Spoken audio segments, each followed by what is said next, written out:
This is our first Novel Friday in which none of the authors are from New York City, so I'm especially excited to see all of you here. One of the reasons for this series is to bring folks in to celebrate first novels, whether you know the authors or not. The audiences for first novels, I don't know if you know this, are usually friends and family, or friends and family of that friends and family. The first novel is often like grass that grows in the sidewalk. It has to work extra hard to even exist and even harder to reach the light. And part of the reason for this series is to help celebrate how special they are. This is also the first time tonight that we'll have one of our first novelists joining us while she's in another state, because unfortunately Nini Berndt was not well enough to travel, but through the gifts of technology, she will be with us here to share her novel, There Are Reasons for This, via Zoom. And here in the flesh from London, we have Eli Zuzovsky with his novel Mazeltov. And from Los Angeles, we have Yrsa Daley-Ward with her novel The Catch. And to bring them together in conversation, the founder of Well-Read Black Girls and Well-Read Black Girls Books, Glory Edim. Please welcome them all.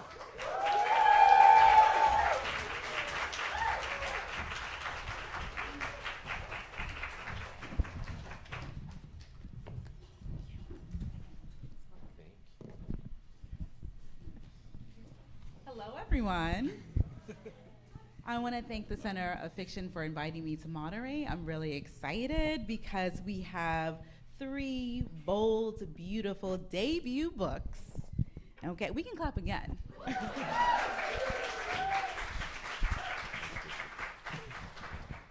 And we're gonna talk all about first, so this is a first novel, but the first time this idea sparked in your mind, the first time you even had the inkling of, I want to write this book, we're gonna really go into it. So to kick things off, I wanna ask an opening question for all 3 of you. And Nini, we might have you start. Hello. Hey. So it's like blind date with the book. If you were talking to someone looking for their next great read, how would you pitch your book to them? All right. Hi, everyone. Also, so wish I could be there with you in person. There Are Reasons for This is an urgent dystopian love story set in a near future Denver between a girl named Lucy, her dead brother, and the woman Lucy goes in search for, who knew her brother best. It has professional cuddling, a surrogate granddaughter, rampant feel-good drugs, sexual awakenings, a building storm, and ultimately finding the people you want with you as the world falls apart. Ooh, that was a good pitch. All right. Next up, Eli. Okay, so I'm gonna start with the short but inaccurate version, Okay. Which is, I suppose, technically, it's basically about a bar mitzvah party that all takes place on the night of the first invasion of Gaza in 2009 in Israel. And it follows the bar mitzvah boy, Adam, who is sort of like coming to terms with his sexuality and with the brokenness of his world. That's the sort of like inaccurate-ish version. Because I think it's important to sort of note that the structure of the book is quite weird. It sort of like sounds like a coming-of-age novel, but actually it's told from a lot of different perspectives. Yeah. So each chapter is written from the perspective of a different person at the party, and is written in a different style, in a different form. So sort of like thinking about community and how we come together, how we live together in a place as fractured and violent and as Israel-Palestine. And so it's in the form itself, and I feel like that's important. Oh, that's excellent. Yeah. And when we say the word weird, we mean it in the best way possible. Oh, absolutely. Yes. In case that Yes, wasn't all clear. these books are delightfully weird Yeah. and amazing. Yeah. And so we have The Catch. Yrsa, your Yes. turn. I would say, have you ever wanted something so much you needed it to be so? And The Catch is about these 2 sisters, they're twins, their names are Clara and Dempsey, and the person who gives birth to them, their mother, goes missing, presumed dead, a couple of weeks after they're born. And so they go to separate families. They live this life estranged from each other and at odds from each other, even though they live in like a very similar part of South London.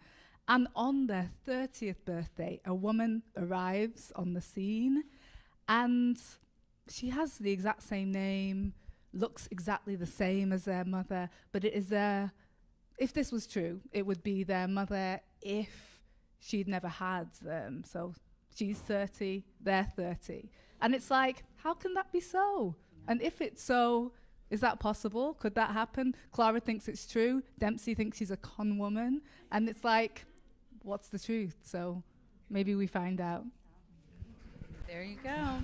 There is definitely this, as I was reading each book, there's this underlining theme is, what is the truth? You know, like who is the reliable narrator? Who can we trust?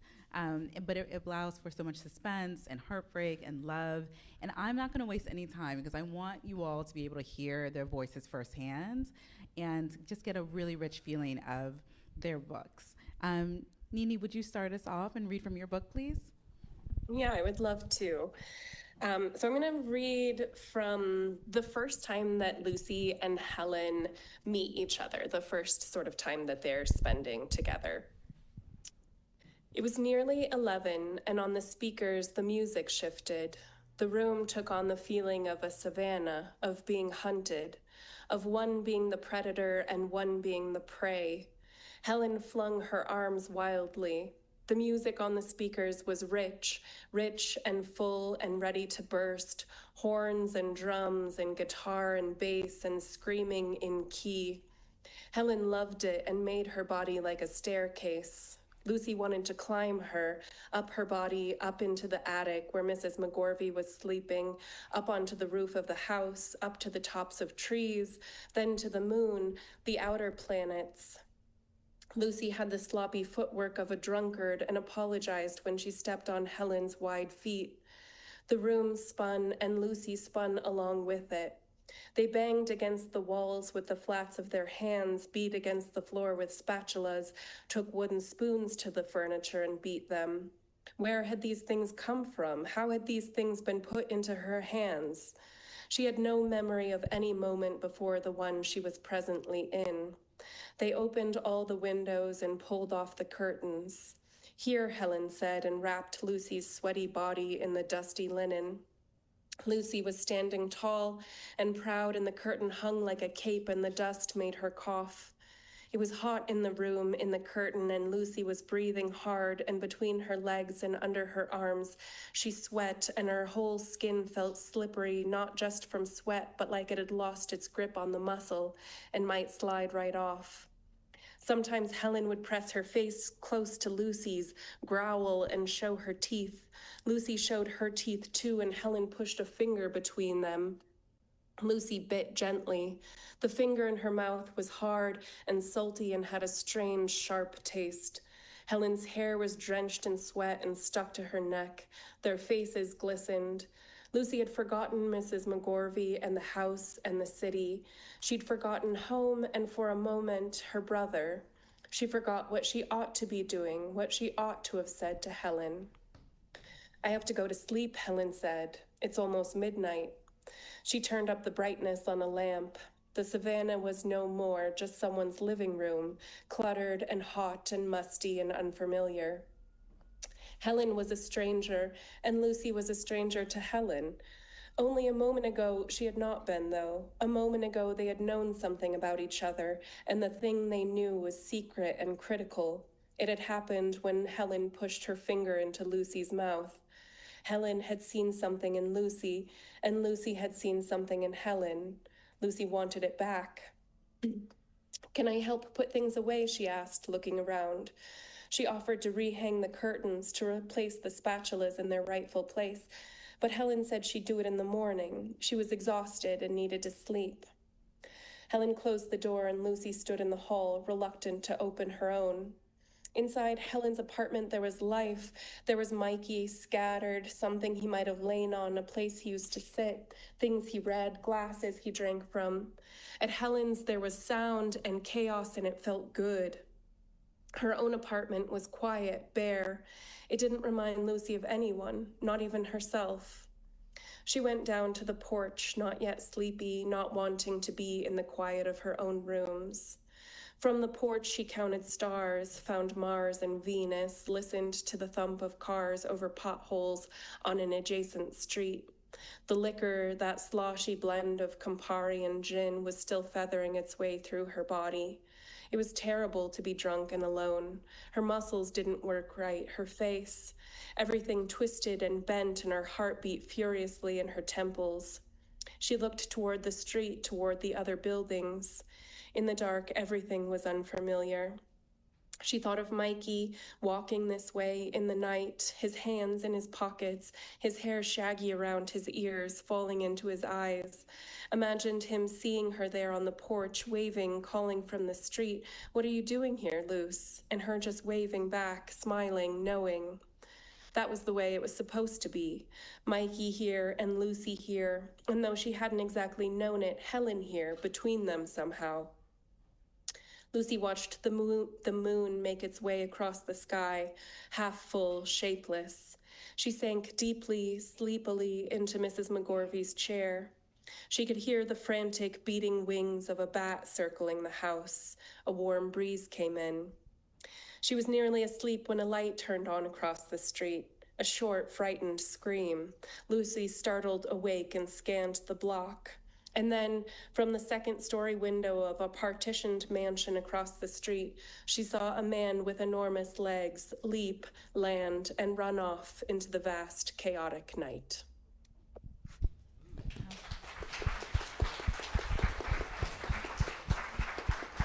So beautiful, so beautiful. I'm now going to invite Eli to read, if you don't mind going to the podium. Oh, of course. Yes. Yeah. Make it a little bit easier for you. Yeah. Okay.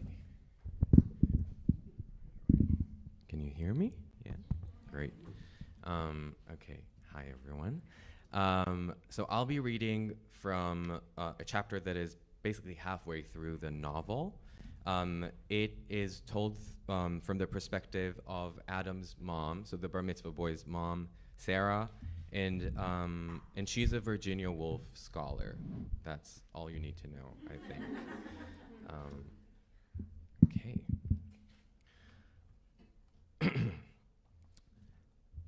Mrs. Wiseman. Why on earth did they bring the lilacs, God, when she had asked literally 300 times for roses? She couldn't have been clearer on that point. And now the centerpieces look like someone sacked some Lithuanian ghetto, and that's it, kaput, 9 months of labor down the drain. The smell of cinnamon kebabs and deep-fried chicken assails her nostrils as she climbs the stairs, holding the hem of her red silk dress in one hand, and in the other, a glass of Chardonnay, her third, like a drunken Cinderella, sans pumpkin carriage, no fairy godmother to be seen, alas, even though, like Cinderella's, hers is an orphan story, but she is not quite sure about the happy ending bit. She will have to make sure that the entrees are out by 7:30 at the latest. People are impatient, useless, tasteless, untrustworthy. Nothing ever comes into existence in this world unless she makes it happen. What a blast, a fete.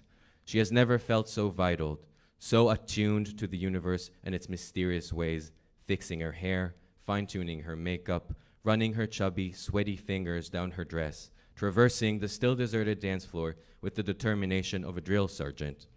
Soon, it will be populated with family and friends who will flood the banquet hall with their hugs and dance moves.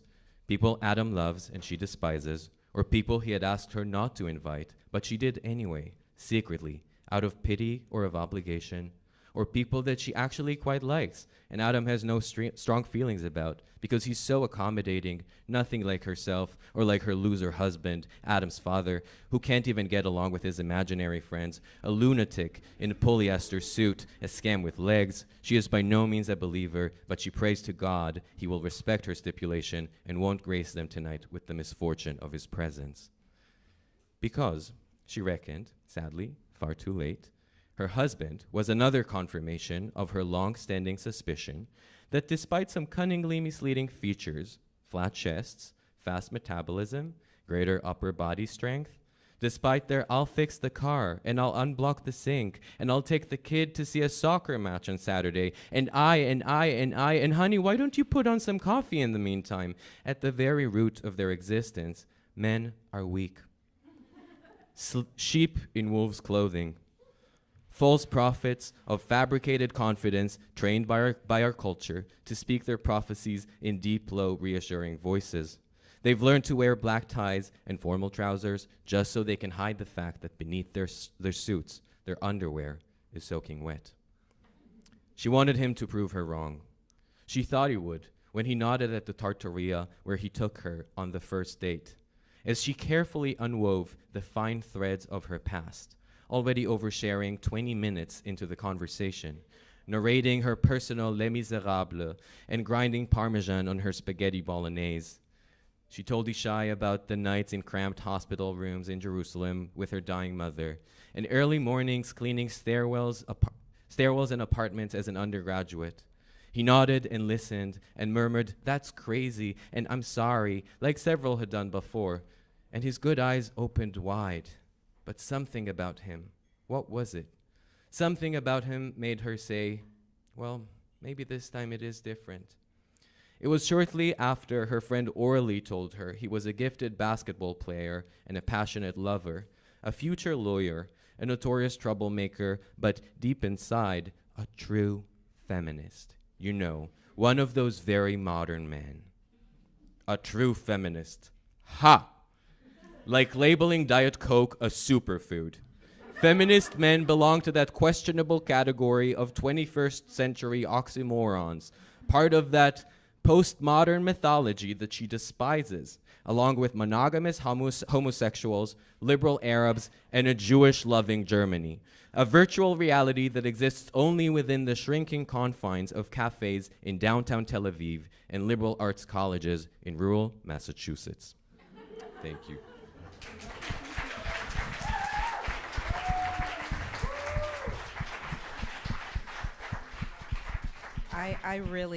I loved Adam's mom. I did. And now we have Yrsa.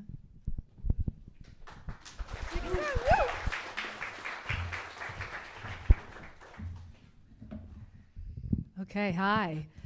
So this is the part. So Clara thinks she sees their mother, and she sees her in a shopping center, thinks she stole a Rolex, and runs after her, doesn't make it all the way, runs to go and tell Dempsey. And Dempsey doesn't believe her, of course.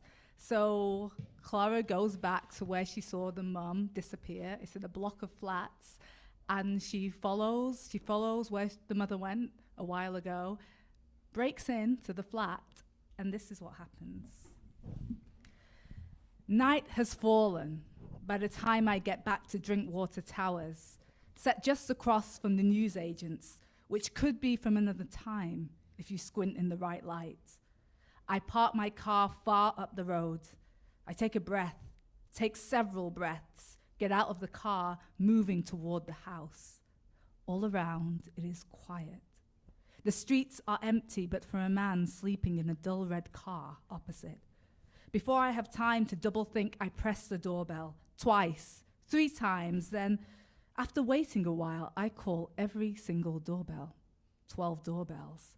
There is this high-pitched buzzing sound, and the front door gives. I cross the dark concrete foyer, and I climb 2 flights of stairs. I follow the brown carpeted path to the farthest door on the left. I knock loud and fast before I have time to talk myself out of it. Nobody answers, which is just as well. There is this damp-looking balcony outside the 3rd floor exit door running along the left of the flat. It is narrow and silent, and it leads me into the adjoining balcony at the other side.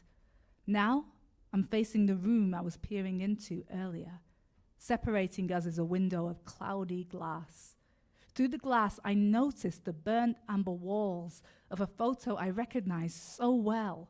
A room I have seen before, a deterrent, a warning perhaps, but when I try the window, it moves outwards a little at the bottom.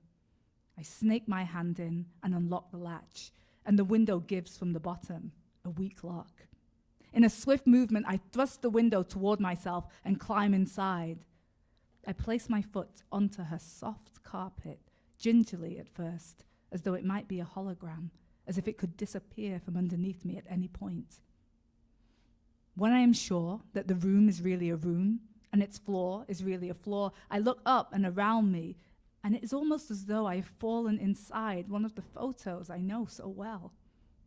The collection of objects that surrounds me renders a scene that is not a replica of the photo, but close, as though they might be sisters.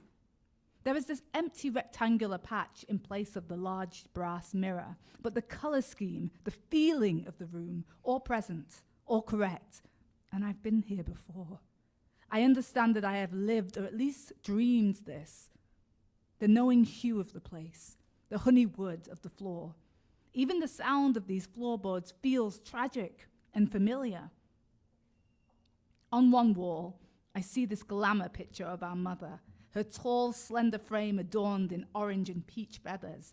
There are green beer cans and odd boxes of tools and electrical wires. There is so much orange and red and blue, and a collection of small mirrors on every shelf. In the dark, I catch myself reflected 3, 4, 5, 6 times. The mirrors betray my lips, flaking and white. My heartbeat now quickens. I smell the beast in myself. I take my phone from my pocket to obtain some proof. Dempsey will die when she hears about this. Dempsey will have a heart attack. Dempsey will have to believe me now. I snap the point where the wallpaper meets the floor. Immortal. I snap the wood chip on the wall and the too old to be from this decade curtains. Unquestionable. I snap the photos of her, the space where the large mirror should be, and then I hear the door close behind me. Sometimes, if it's nighttime and I've had a drink or two, I might see shadows that remind me of mice or moving things from the underworld. It's a head trick. It's anxiety, I tell myself, but no, someone is with me in the room. Before I have time to make a decision, I feel a cold thing between my back ribs. Turn around, says the ink voice, or I'll beat the shit out of you. Bargain. I asked you to turn around, says the voice. Run or play dead. But I can't move. My mother's sound, a spell. Quickly losing patience, she spins me around, and for a second there is just the two of us in the dark, eyeballs shining. I take a chance. I move. She moves swiftly and does this trick with her legs that has me on my back, and I lie there trying to take everything in. She climbs on me, her face over mine, using the weight of her head and body to pin me down. With her elbow underneath my chin, she forces my head over to one side. I'm going to kill you now, says my mother, in as deliberate a tone as I have ever heard. In the stillness of my body, I feel calm. I study the deep brown nape of her neck, at once exhilarated by how familiar she smells. Earth, smoke, the woods, the trees, as though wild things might be growing inside her. I close my eyes and I wait for it. I hold my breath and I almost hope it hurts.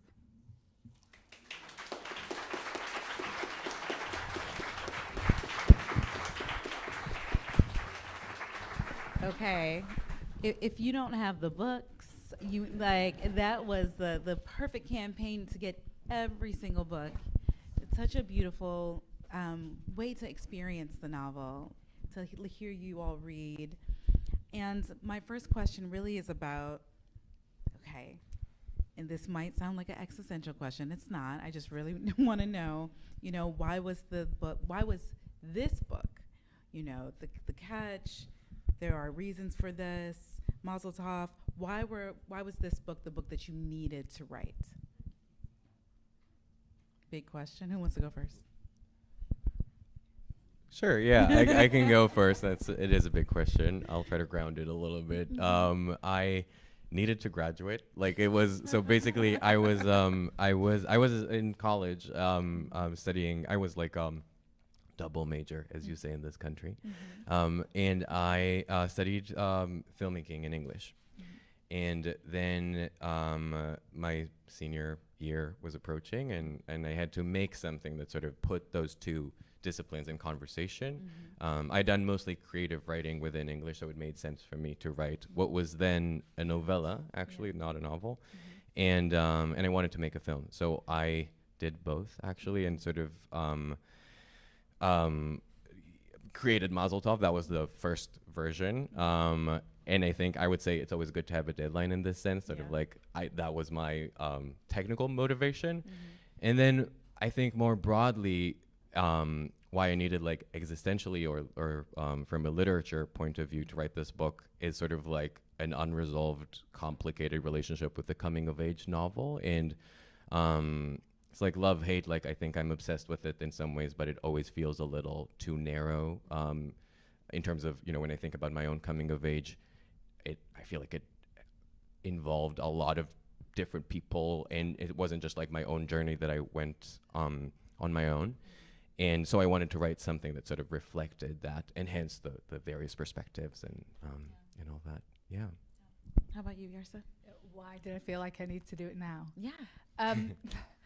I feel like sometimes, and I talk about this a lot, but I feel like sometimes you don't know what it's going to be. And the thing, whatever the thing is moving through you. So I don't think I knew that this was what I wanted to write about, but I, made myself available to it. And that's what was there. That's what was coming through. And the idea comes from just, missing my mother, quite, and having these moments where I would see someone that looks like her, and just that, oh my God, what if she was to walk this plane again?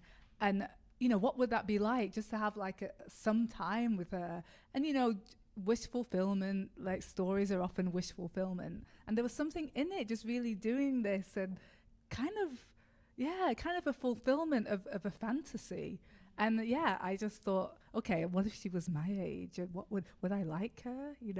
Would we get on? And so it just, it sparked to this story.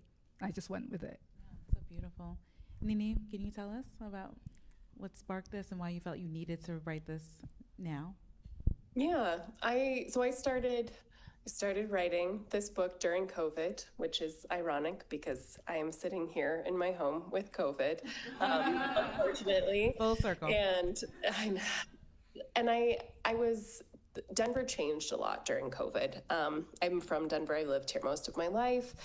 And I sort of saw the city, as I think a lot of people did, like falling apart. It seemed like, right, this was also the summer of the George Floyd protests, and it was the city that just sort of seemed to be coming apart at the seams. And I was taking a lot of walks, and so the sort of like origination point of the book was, and sort of like Yrsa said, like the book didn't look this way in early drafts sort of at all. And I didn't really know what the book was going to be about, but I'd found this building in Denver called St. Catherine's Home for Working Girls, which I was just like fascinated with the idea of this building that just like housed working girls, and then thinking about the idea of work and women's work.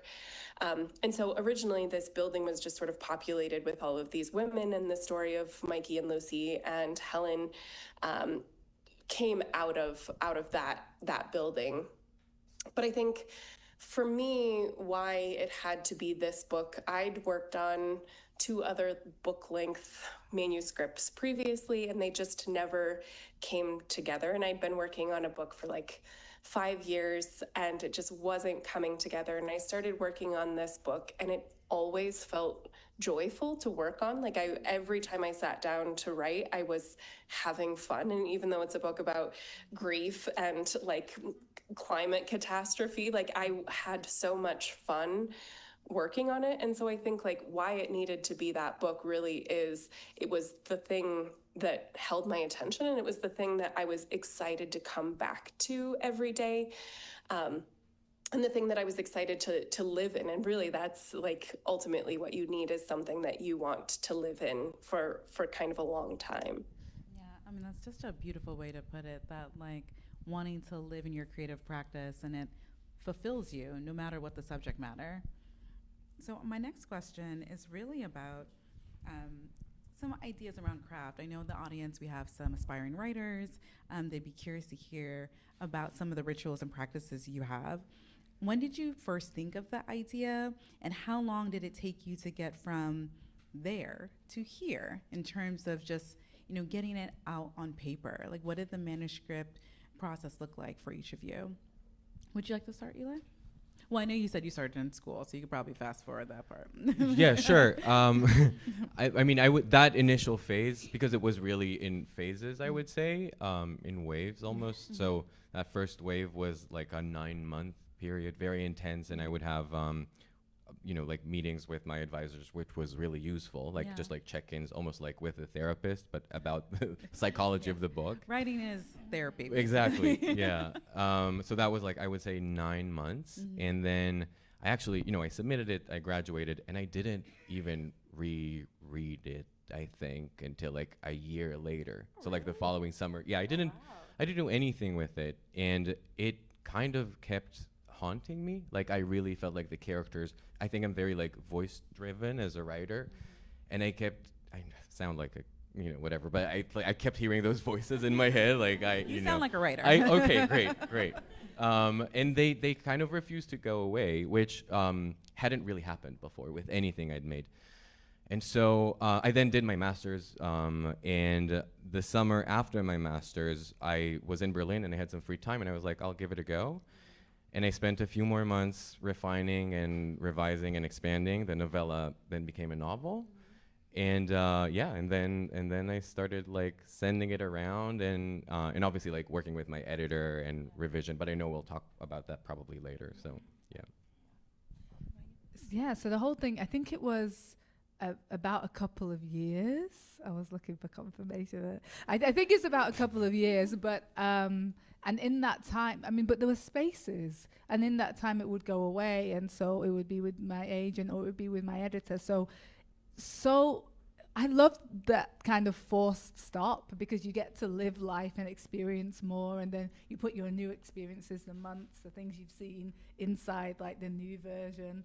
So it's, the forced breaks really helped. And even if the breaks weren't forced, I would have probably taken a break anyway. So there was a lot of life in between, like the air inside of a cake or something. When you make it, it just like rises, and it gets filled with stuff. So I think 2 years, but some of that was just spent living and not thinking about it, which I think really helps actually. Yeah.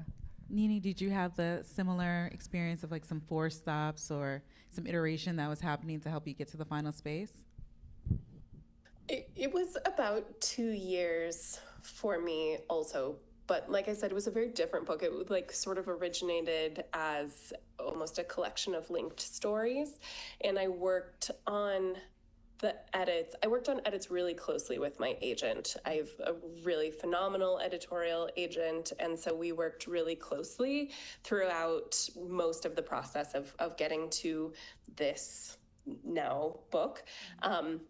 And so there were stops and starts, but I think we're probably getting to this in a little bit also. But I also have very limited time to write. I have a full-time day job. I have a child. I have like really, really precious time. So the time that I think I'm pretty proud of myself for having done it as quickly as I did, given the sort of constraints on my life. So I think like I have an hour and a half that I write every single morning, and that's the time that I have, and I make really, really good use of that time.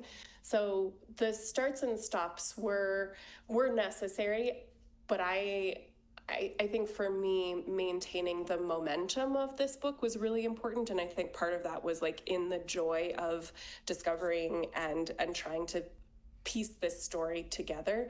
So I think this for me felt like a pretty urgent sort of headlong writing process.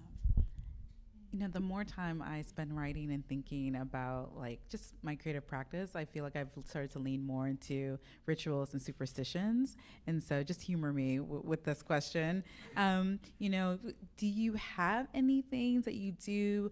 There's an example. Maya Angelou used to rent a hotel room and bring her dictionary and a deck of cards and a bottle of sherry, not wine. I was going to say wine, but it was sherry, to help her write, you know, like sherry or not, like what are the things that you do that help you get you in the mood or just get you in the practice of being open to whatever you're experiencing? Well, and if you're into astrology, you can say that too. I mean, I don't think I have much to get me in the mood. You know what? I wake up in the mood to write. It's just the day that ruins it, you know.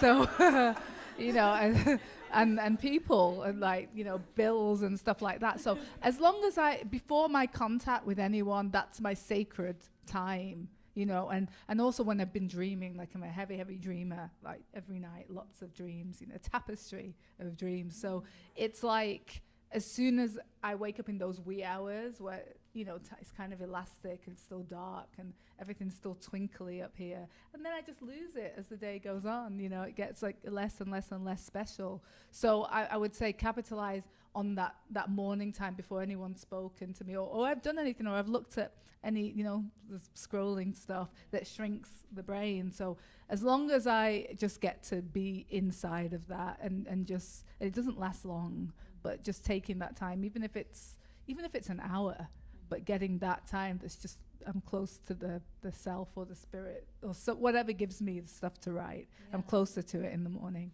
Yeah. We were talking backstage, and you were sharing how you don't have a traditional smartphone, which I was very impressed by. And but the thing is, like, it's like that could be considered like a ritual or something that like allows you to have a different headspace, you know? Like, are there things in your practice that give you a little bit of like, I'm gonna write, I'm gonna do this now? Yeah, I mean, I even have to block the internet on my laptop to write, which, you know, I think is like, yeah, like I think we all live in this very intense world. But I would say, yeah, I mean, mine is really boring, and I try to keep it boring in terms of, you know, I try to write every morning, try to do it every day to be consistent about it, etc. Trick myself into writing with food, I think is really, really, really useful. Almost like a dog, you know, like with a treat, whatever, after like a page.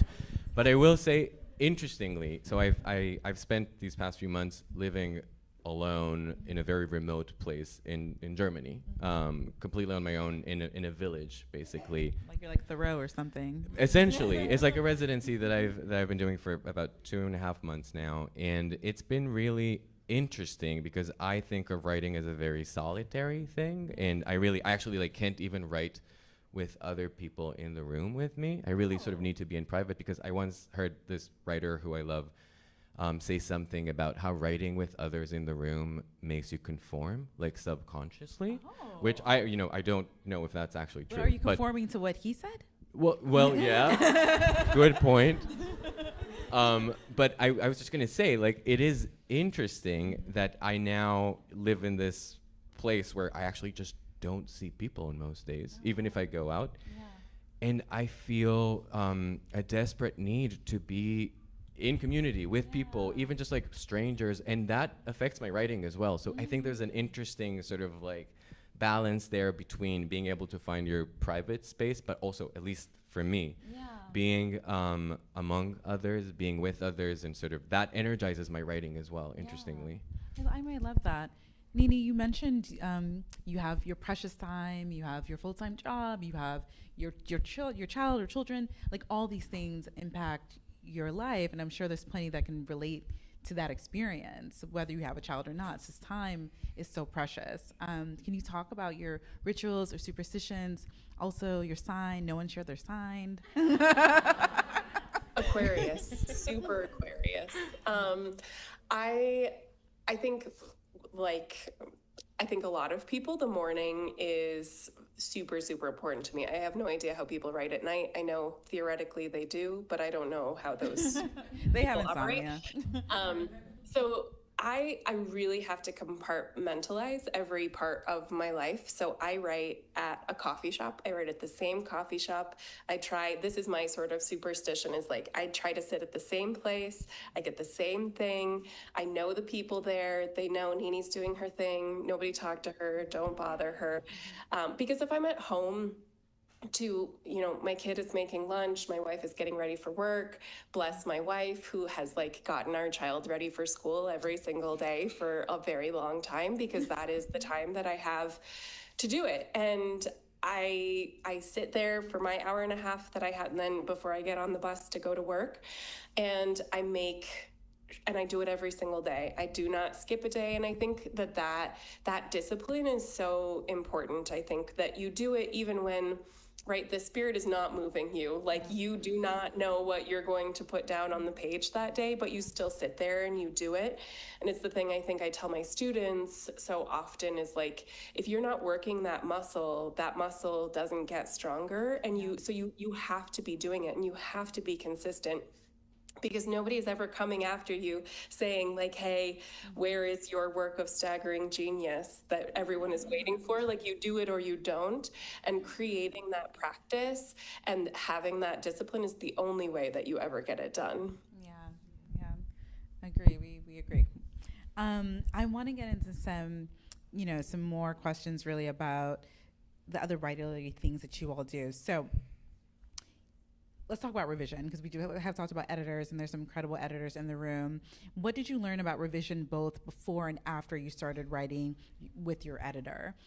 Was there something that, because I've read all three of your books, and I'm sure there were several iterations before it came to this final form. What was it like really trusting someone else with your work and allowing it to elevate you into a space that could be really exemplary? Sure. So I kind of write intuitively, especially when working on a first draft. I try to minimize thinking, especially critical thinking, and just get it onto the page. I think that for me, that's really important. And so writing this one almost felt like writing a series of short stories. I sort of wrote them separately, moved between them without even necessarily finishing and then going back, that kind of thing.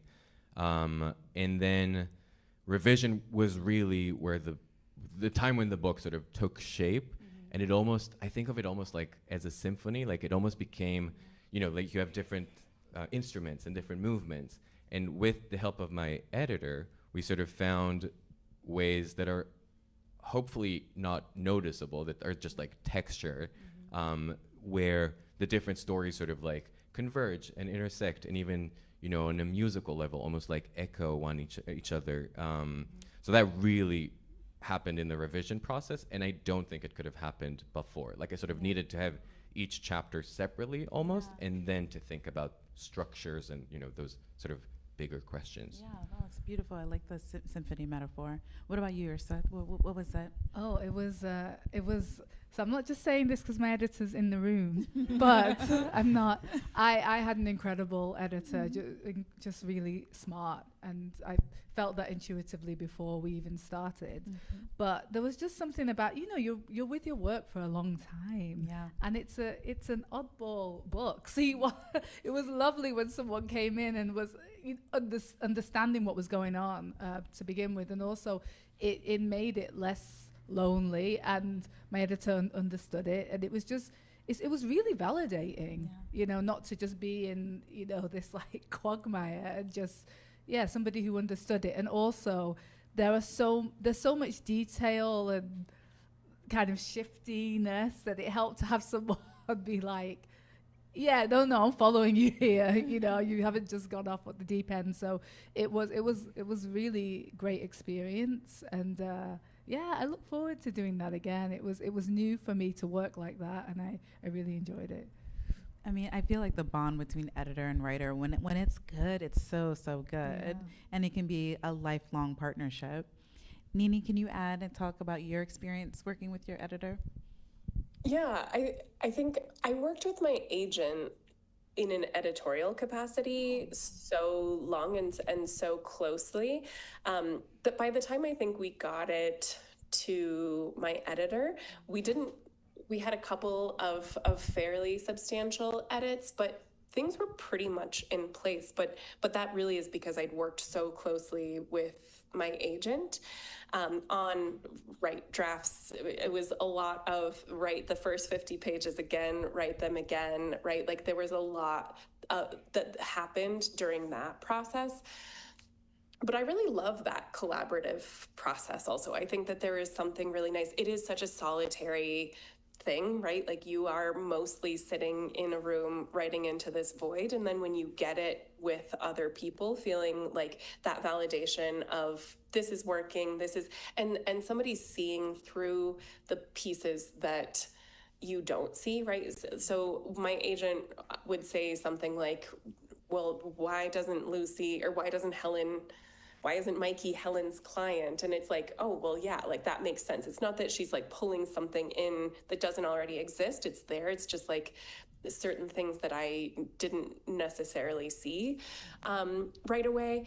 And that, I think that is really fun, like figuring out some of those puzzle pieces together and then using that as a way for me to just like go back in and do the thing that I do. Yeah. Thank you for that. I also want to talk about, again, we're in this room, we're in the Center of Fiction, which I really, really love this space.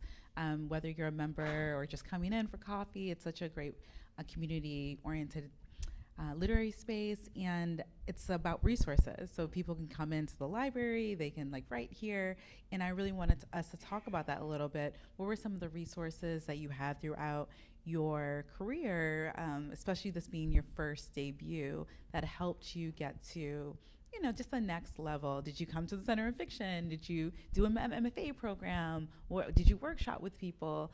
Anything that we could offer the audience that could be helpful to them? I'm looking at you, Eli. Yes, sure.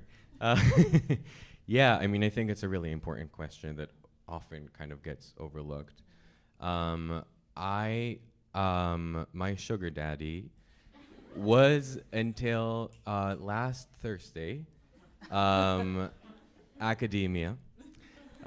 So I very unexpectedly, I kind of like have always wanted to be a writer. I never thought I would even like go to college necessarily. I wanted to go to film school, whatever. My best friend from when we were 2 years old is in the room, so he can confirm it's been like this forever. We're gonna bring you on stage next. Yeah. But anyway, but then I was faced with this dilemma of like I need resources to write, and I kind of found it in undergrad through like grants and fellowships. I was on financial aid, and I suddenly did have that space to write. And I was fortunate enough to then get funding to go to grad school, and last Thursday I finished my PhD. But thank you.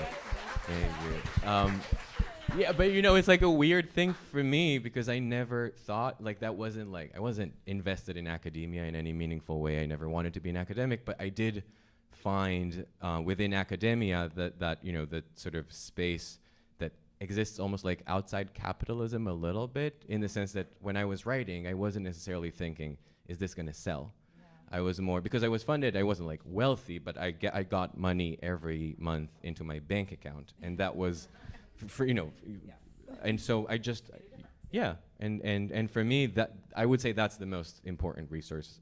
It's changing now, unfortunately, so I'm gonna have to figure something out, but whatever. You will. I mean, I feel I'm being facetious, but also yes, like this room is here to support each one of you, and like buy your books and make your creative life as an artist sustainable. And I think that's something we don't often talk about in these conversations: the sustainability of creative life. Yrsa, how about you? Were there things that you found like really helpful? I was thinking about this. I think I do a few different things, and so I've always been like an artist who works, but who works like I tour as a poet. I do like things like that, and I think one of the greatest. It's going to sound a little bit, I don't know, but one of the greatest resources I have is just like being able to explore like fresh terrain. I move around a lot, and there's something that folds into me because I'm able to access different parts of myself. And so while I've never typically had any kind of resource, and I've always had to find money, on my own, which comes with its difficulties and its tension. but also it's it's kind of been my passport, because I've had to go be like, oh, I'm going to go and perform in Sweden, or I'm going to go to England and do some poetry, so that gives me there's a richness to that.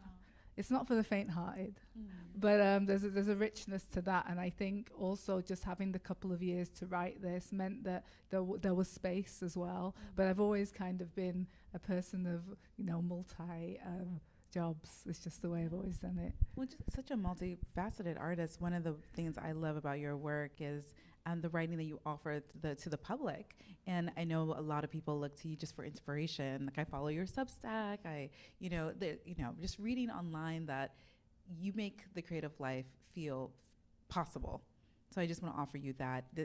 Like, it's just so amazing how you do what you do. Thank you. And now I want to also, we can clap for that.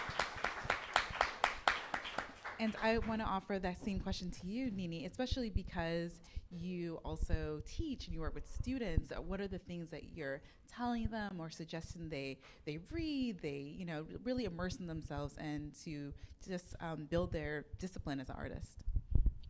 Yeah, I think teaching is like my fourth job, but I do it because I love that for me is a resource. And I think when I'm feeling stuck, or when I'm feeling like, again, like that easy to feel sense of I'm writing into the void, or like, why am I doing this? Why does this matter? And being in the classroom with my students, I teach at a really great literary nonprofit in Denver. And so I have students from all different backgrounds, lots of different experience levels, and I teach the stories that I love. And I think just being in that space with them, showing them this stuff that I love so much, and seeing their work, and being in this sort of like collaborative space with them, I always leave feeling, right, I make like almost no money. It's like another job that I have to do, but I always leave that space being like, oh, I do this because this matters in all of these ways. And that for me is so, so important. I have an MFA. I had an amazing experience in my MFA program, but then I left and I was a single mom and I was a waitress and I had to like do other stuff. And you have to like make that a part of your life in having to pay your bills and having to feed your kid and having to go to the grocery store. And part of that is having a community. And so when I found Lighthouse, started teaching for Lighthouse, that has become sort of my literary center here. And it is the thing that I'm able to go back to and like remember that I have a support network also. And so those are my friends that I've made there are like some of my first readers, and that, they're them championing me and us championing each other also feels so critical to making this work long term. Yeah, I love that. I do have we have time for like 2 more questions, and selfishly I'm gonna go off script a little bit because I want to hear about the titles of each one of your books, because when you're reading a book, like, you're looking for like clues or Easter eggs on why you decided on the title. And with Yrsa's, I felt like I knew a little bit, and then you surprised me the other day when we talked about something. I was like, oh my gosh, I didn't think that was going to be your response. So can you each tell us the reason behind the title, and just like what was and how you landed on it? And if you're like, my editor made it up, that's okay too. But if there is like a deeper meaning behind it, I would love to hear. Do you want to start? Yeah, so my title is Mazeltov, one word. It's usually 2. Yes, that's why I wanted to ask. Yeah, and that was a later addition. Like, initially it was 2 words separately. It means, in Yiddish and Hebrew, it literally means good luck. Yes. And it's usually something that you say on a special occasion, like a bar mitzvah, but also like a wedding, or even like if you passed an important exam or something like that. But I don't want to. Or you write your first book. Or if you write yeah, I get that a lot. Actually, like when the book just came out in the UK and it got like 5 different messages, like Mazel Tov. Yeah. Like, yeah, sure. Yeah, and so I don't want to spoil it because it is like in the 3rd section. The book is divided into 3 sections, but it's used for the first time it's used twice in the novel, and the first time is sort of like it's used in an unexpected way, like not in a way that you would necessarily anticipate. And I loved that. Like once I came up with that idea, with that moment, that was actually kind of like really like a crucial moment for me as a writer. Like when that happened, I was like, that's going to be the title. I think I like. Maybe it's like a Jewish thing of like I love the collision of comedy and tragedy, and you know, like, and I feel like in that moment it's really something I sort of managed to achieve, and yeah, and I think, you know, I think people like this title. I think it's, yeah. Sounds good. You want to go?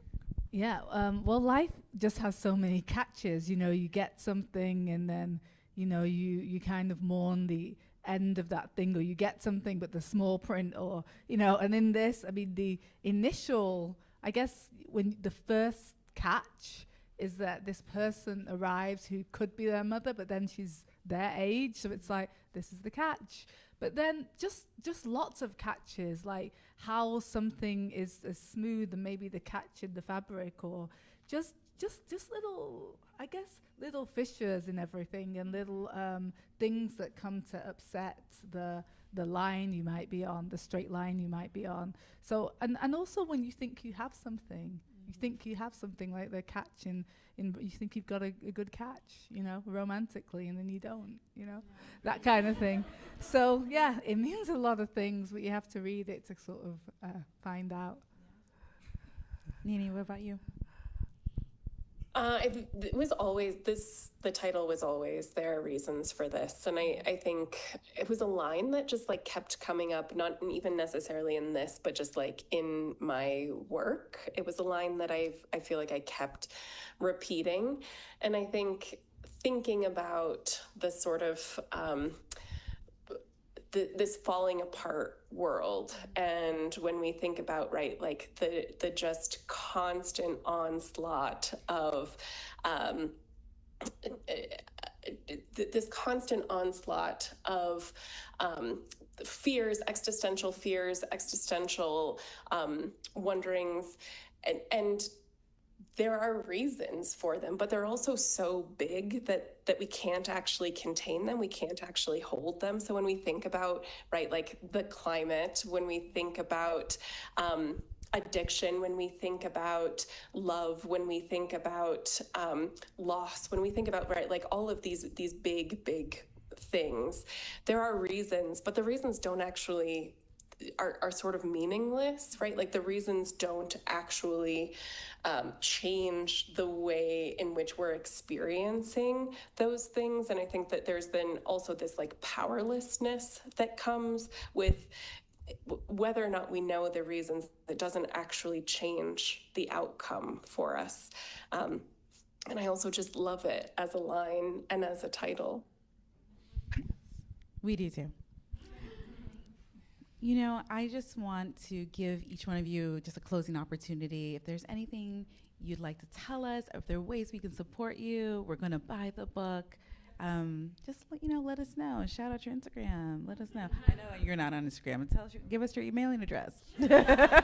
Send me a letter to the village in Germany. Is there anything you as a debut writer, is there anything you'd like the audience to know just to support you in the future? Like what would be most meaningful to you? I mean, I will say, just because we're here, like this is my favorite bookstore in New York, potentially like in the world. It's such a beautiful place, and I know that they have like memberships, and obviously they sell a lot of books. So come here, buy books here, not online, definitely not on the big, websites and stuff. We're not even going to say their names. Yeah, I really think, and obviously if you like a book, I think it's always like, I'm always so moved when someone is like, sends me an email or like comes up to me after a reading, was like, this was a nice reading experience, because it's it's meaningful. So really, write the letter, guys. Yeah. What about you, Yrsa? How can we support? So much of the writing is like you feel like you're writing into the void, but it's so lovely when you meet people. So yes, buy the books, but support new authors, and also support people's Substacks. I have a Substack. It's called The Utter, and the Substack's just my name.substack.com, and I write twice a week on lots of different things. And yeah, I think that's it. I'm very online, unfortunately. Fortunately for us, we love it. And what about you, Nini? How can we support you? You know, bringing a book into the world is hard and scary. And it feels, I think right now, maybe it's because I've been in bed for the last 3 days immediately following the release of my book, but it feels lonely in some ways also. And you like thrust this thing that you've been working on for a really long time into the world. And so I think it is the hope is, right, that it means something to someone, that somebody reads it and loves it. And so hearing that from people really does mean a lot. So leave a review, write me a note, send me a message on Instagram. That stuff really, it is that sense of, okay, all of this work and love, and also everything hard about the process, all of the, my wife is always like, yeah, it's like a baby. And I'm like, yeah, it's like a baby that you have and then put on the internet and are like, everybody rate me 1 to 10. Like it's this really vulnerable thing that you want validation for, right? Like that you want to know that you made a thing that is good in the world. And so tell people when you love their work. Yes, that's the perfect way to close. Tell people when you love their work. Yeah. Thank you both. Thank you so much.